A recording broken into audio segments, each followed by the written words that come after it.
Bismillahirrahmanirrahim. Assalamualaikum warahmatullahi wabarakatuh. Terlebih dahulu saya mengaku bahawa acara ini adalah acara yang luar biasa. Walaupun saya dalam politik selama lebih daripada 80 tahun, ini kali pertama yang saya dijemput untuk menjadi ahli parti politik Melayu. Dan tentu saya hargai jemputan ini karena dia bertujuan untuk meneruskan perjuangan yang saya terlibat sejak dahulu lagi. Perjuangan saya sejak saya berada dalam politik ialah untuk orang Melayu. Allah Akbar. Itu saja. Tak ada lain. Bukan pasal nak jadi Perdana Menteri, nak jadi apa. Saya terjadi Perdana Menteri. Tak ada kempen pun. Tiba-tiba jadi Perdana Menteri. Sebabnya dua orang mati. Kalau di negara lain, orang yang meninggal itu adalah disebabkan oleh pembunuhan. Tapi bagi saya tidak ada pembunuhan. Sebenarnya yang pertama Tun Dr. Ismail meninggal. Jadi Tun Razak terpaksa cari timbalan baru. Dia mencari timbalan yang baru, iaitu Tun Hussein On. Lepas itu Tun Razak meninggal. Jadi Tun Hussein On ambil alih sebagai Perdana Menteri. Dan Tun Hussein On terpaksa pilih siapa nak jadi timbalannya. Ada 3-4 orang yang harap mereka dipilih. Tapi entah macam mana, Tun Hussein pilih saya. Dan pilihan itu bukanlah kerana saya dekat dengan Tun Hussein ataupun saya kawan dengan dia. Sebenarnya Hussein tak kenal saya dengan begitu rapat. Sebabnya ialah by default. Kerana dia berpendapat calon-calon lain itu tidak sesuai pada pendapatnya, dan dia cari dan terpaksa namakan saya sebagai calon. Itulah sebabnya saya jadi Perdana Menteri. Timbalan. Tak payah. Timbalan dulu. Jadi timbalan. Saya tak kempen, tak ada kempen. Siapa yang ingat saya kempen? Saya tak kempen. Tapi Hussein yang buat keputusan. Sebabnya ialah kerana kematian Tun Dr. Ismail dan juga Tun Razak. Tapi sekarang ini nak jadi Perdana Menteri, bukan saja berkempen, memburuk-burukkan orang lain dan menggunakan wang dengan banyak, macam nak beli jawatan Perdana Menteri.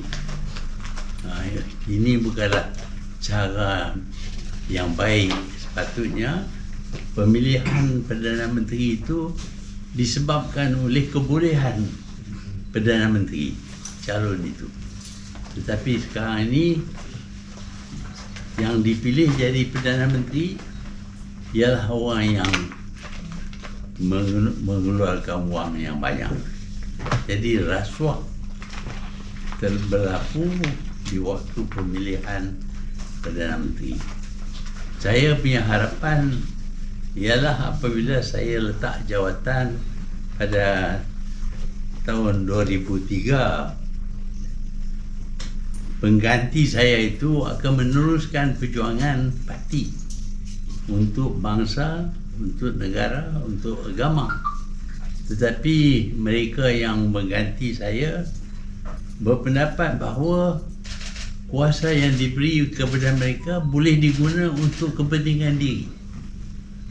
Sebab itu kita dapati rakyat tidak senang. Dan walaupun dalam pilihan raya 2004 kemenangan yang baik dicapai, tapi pada 2008 kita kehilangan 4 buah negeri. Ini tidak pernah berlaku kepada UMNO. Hilang sampai 4 buah. Kita memang kerap kali kita yang hilang ialah Kelantan dengan Terengganu saja. Ini 5 buah negeri dan wilayah Kuala Lumpur pun terpisah daripada. Kita harap Perdana Menteri letak jawatan dan dia pun letak jawatan dan pilih seorang tokoh yang pada kita adalah tokoh yang cukup layak untuk jadi Perdana Menteri, iaitu anak kepada Perdana Menteri yang terbaik yang pernah dialami oleh negara kita, anak Tun Razak. Apabila Najib jadi Perdana Menteri, harapan kita menggunung. Kita percaya dia akan lakukan apa yang telah dilakukan oleh bapaknya. Tetapi dia berlainan daripada bapaknya. Pendek kata, dia percaya bahawa bukan semangat yang penting. Yang penting adalah wang. Cash is king, katanya. Ada duit, boleh beli undi, boleh jadi Perdana Menteri sampai bila-bila. Tak payah nak sembunyi. Buat jenayah pun tak payah sembunyi. Depan-depan kita, duit dicuri. Kerana harapannya ialah tiap pilihan raya dia akan menang dan tak ada tindakan yang akan diambil terhadapnya. Tetapi entah macam mana, rakyat menolak Najib dan dia nyajak. Dan saya dinamakan sebagai calon Perdana Menteri. Saya menjadi Perdana Menteri kali kedua. Saya berharap dalam jangka masa yang pendek, iaitu 2 tahun ataupun lebih sikit, saya dapat betulkan segala kesalahan yang dilakukan oleh 2 Perdana Menteri sebelum saya, iaitu Abdullah Badawi dan Najib Razak. Malangnya, kerana ada yang ingin menjadi Perdana Menteri di kalangan ahli dalam parti saya sendiri, menyebabkan saya jatuh, tak jadi Perdana Menteri, dan entah macam mana Presiden parti saya itu dilantik jadi Perdana Menteri. Kita bukan iri hati, tidak, tetapi kebolehannya tu nampak kurang sikit. Dan hari ini kita tahu banyak tuduhan dilempar terhadapnya. Dan memang pun kita tahu ada perkara-perkara yang dilakukan oleh Perdana Menteri itu yang bercanggah dengan undang-undang. Jadi bukan tumpuan kepada pembangunan negara, pemulihan kedudukan orang Melayu, tetapi untuk diri sendiri. Sekali lagi, pendapat mereka ialah dengan duit mereka akan menang. Jadi di mana nak dapat duit yang banyak? Curi, ya? Inilah yang berlaku. Jadi sekarang ini kita dapati Perdana Menteri dalam jangka masa cuma 4 tahun sudah ada 4. Sedangkan 60 tahun dulu baru ada 4 Perdana Menteri. Jadi dia kompres masa itu, tukar dan ditukar lagi.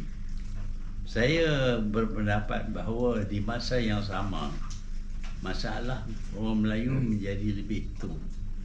Rata-rata orang Melayu miskin. Dan satu daripada bala yang dijatuhkan ke atas orang miskin ialah mereka terpaksa menjual harta mereka. Dan harta yang penting sekali ialah tanah. Kita dapati bahawa kalau kita jual tanah, kita akan hilang negara. Ini berlaku di Singapura.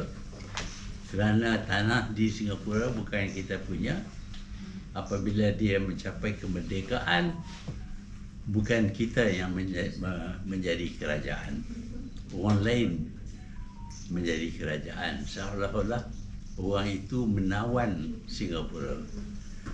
Perkara yang sama mungkin berlaku di Semenanjung ini juga. Kerana kita lihat, kerana orang Melayu miskin, banyak tanah mereka sudah dijual. Pihak kerajaan juga jual tanah. Orang yang kaya ini telah membeli semua estate British yang dahulu.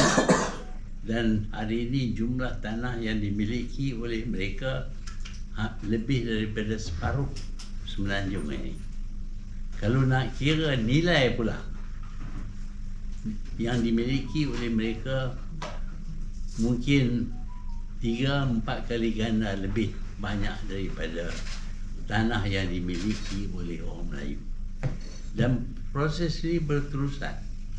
Kerana miskin, orang Melayu masih meneruskan penjualan tanah. Kalau tidak ada satu pertukaran undang-undang untuk melindungi hak orang Melayu, saya fikir dalam jangka masa 20 tahun kita tidak ada tanah lagi. Dinamakan tanah Melayu tapi bukan milik kita. Dan apabila tanah itu tidak lagi menjadi milik kita, daripada segi politik pun juga kita akan kalah.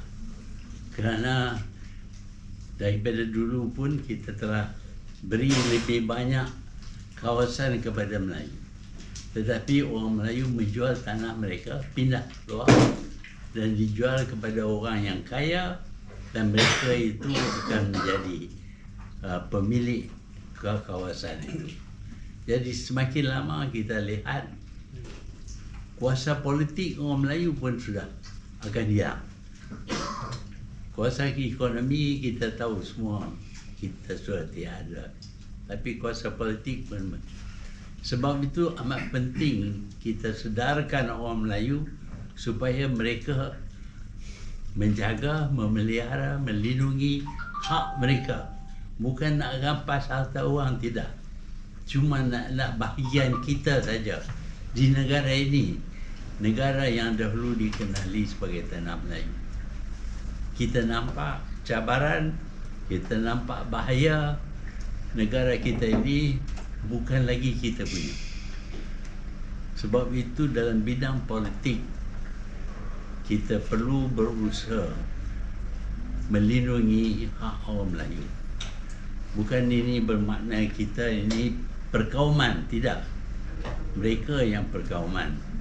Kerana mereka meminta supaya dasar-dasar menguntung mereka, memberi banyak kelebihan kepada mereka.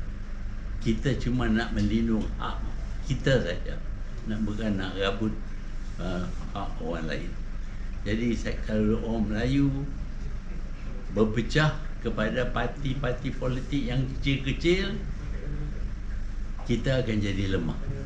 Tiap pilihan raya kita lihat orang Melayu, parti Melayu lawan dengan parti Melayu. Kalau kita menang pun kita tak dapat lebih daripada itu.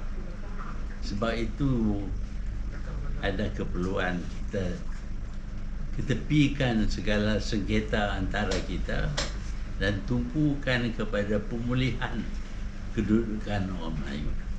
Saya anggap parti-parti politik yang kecil ini mempunyai niat yang baik, tetapi mereka terlalu kecil untuk berkesan dalam pilihan raya.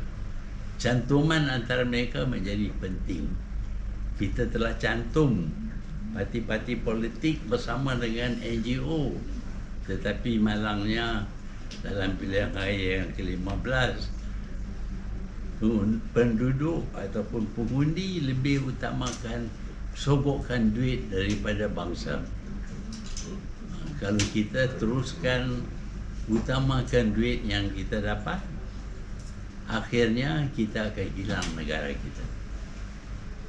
Sebab itu menjadi tanggungjawab kita menjelaskan kepada rakyat supaya menolak rasuah, menolak duit dan utamakan bangsa. Percayalah, kalau kita utamakan bangsa, akhirnya kita akan dapat lebih banyak duit melalui sumbangan kerja kita daripada menerima wang sokongan. Jadi saya anggap jemputan untuk saya menyertai Parti Putera ini sesuai dengan perjuangan saya.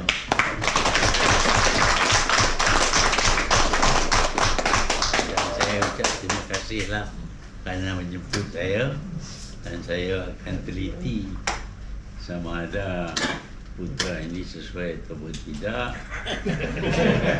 Dan kalau sesuai, saya akan buat permohonan untuk menjadi ahli, dan kemudian daripada itu kalau nak bagi saya jadi penasihat, bolehlah saya jadi nasihat. Kekuatan nak perang sudah tidak ada lah. Umur 97, walaupun saya masih boleh bercakap, boleh bergerak, tetapi bila kita berumur sudah tentu tenaga kita kurang sikit. Saya harap saya dapat memberi panduan kepada perjuangan kita supaya akhirnya kita akan capai matlamat kita untuk selamatkan orang Melayu di negara mereka ini. Terima kasih kepada yang amat berbahagia Tun. Dan kita dah dengar. But anyway Tun, you have only 48 hours untuk buat keputusan. Tun sebut tadi, apabila sampai ketika dia buat keputusan, dia akan mohon. Kita tidak timbul soal permohonan. Kita mempelawakan Tun sebenarnya. Kita datang merayu untuk Tun menyertai Parti Putera. Betul? Betul. Okay. Dan saya nak malu kepada media, kita juga buat keputusan tadi mempersela, menjemput semua bekas-bekas pimpinan pejuang. Ada 14 orang yang berada di peringkat pimpinan parti pusat. Kalau mereka sudi menyertai Putera dan kita gabungkan semua ini, kita berpakat dalam satu tim bagi memperkukuhkan perjuangan seperti itu kata